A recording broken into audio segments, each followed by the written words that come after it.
Good morning, South Korea!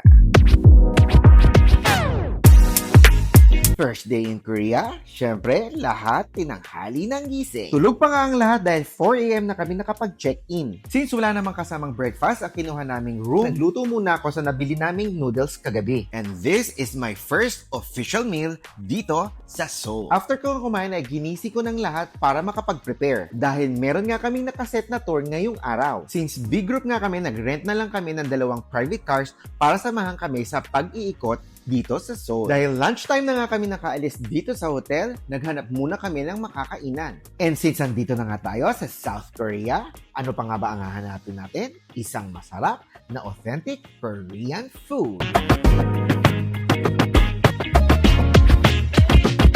Ano nga ba ang next na masarap gawin kapag katapos ng chibugan?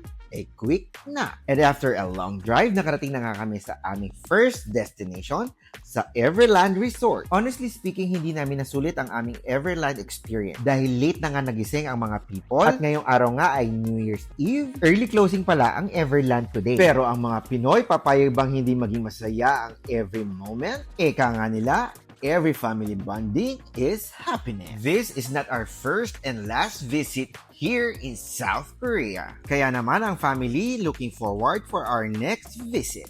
After Everland ay dumiretso na nga kami sa Dongdaemun Market, one of the largest shopping venues here in Korea. Different Korean street food, name it, and they have it. And today is December 31st. Pwede bang walang New Year's countdown? 11, 10, 9, 8, 7, 6, 5, 4, 3, 2, 1. Happy New Year! Happy New Year!